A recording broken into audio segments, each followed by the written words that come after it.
The air in the inner court of the palace at Susa is heavy, thick with the scent of cedar and the weight of a law that carries the penalty of death. A young woman stands at the threshold. She is dressed in her royal robes, yet beneath the gold and the fine linen, her heart beats with the terrifying knowledge that she is uninvited. To enter the presence of the great King Xerxes without a summons is to gamble with one's life. If he does not hold out his golden scepter, the guards will move in. The silence is absolute. This is the moment where the fate of an entire people rests on a single trembling step. To understand how this young woman came to stand in such a precarious position, we must look back to the vastness of the Persian Empire in the 5th century BC.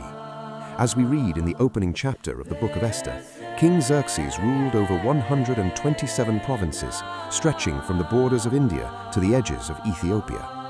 It was a world of immense wealth and rigid hierarchy. The capital, Susa, was a city of monumental architecture and absolute power. In this environment, the whim of the king was law, and the court was a place of intricate politics and hidden dangers. The Jewish people, living in exile within this sprawling empire, were a small minority, navigating a culture that was not their own, while trying to maintain their identity and their faith. The story begins not with a queen, but with a vacancy. According to the 1st chapter of the Book of Esther, Queen Vashti was deposed after refusing to appear before the king during a lavish 6-month-long festival. In the search for her successor, young women from across the empire were brought to the palace. Among them was an orphan named Hadassah, known to the Persians as Esther. She had been raised by her cousin Mordecai, who, as we are told in chapter 2, strictly instructed her to keep her Jewish heritage a secret. Esther possessed a natural grace that won the favor of everyone she met, including the king himself. She was crowned Queen of Persia, a position of immense prestige, yet one that required her to live a double life. But peace in the palace was short-lived. A man named Haman, an ambitious and prideful official, arose to become the king's chief minister. Haman demanded that all bow before him, but Mordecai, staying true to his faith, refused. This personal slight ignited a disproportionate rage in Haman. In chapter 3, we see Haman's dark resolve. He did not wish merely to punish Mordecai, but to orchestrate the destruction of all Jews throughout the empire. He cast lots, known as Purim, to determine the date of the massacre, and convinced the king to sign a decree that would see an entire people wiped out in a single day.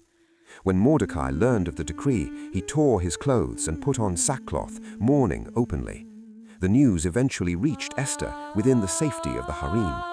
Through a messenger, Mordecai pleaded with her to go to the king and beg for mercy. Esther's initial response was one of understandable fear. She reminded Mordecai that anyone who approached the king uninvited would be put to death unless the king extended his scepter. The risk was total. It is here, in chapter 4, verse 14, that Mordecai delivers the words that have echoed through history. If you keep quiet at a time like this, help will come from some other place, and the Jews will be saved, but you and your family will die. Yet, who knows, maybe it was for a time like this that you were made queen. Esther's resolve hardened. She asked Mordecai and the Jews of Susa to fast for 3 days, as she and her servants would do. Her final words before acting were a quiet admission of her fate. If I must die, I will die. The turning point occurs not in a battle, but in a quiet movement of grace. On the 3rd day, Esther entered the inner court. As we read in chapter 5, when the king saw her standing there, she found favor in his eyes. He extended the golden scepter, sparing her life. But Esther did not immediately reveal her plea. Instead, she invited the king and Haman to a banquet. She played a patient, strategic game, hosting 2 separate dinners. It was during the 2nd banquet, recorded in chapter 7, that she finally spoke her truth.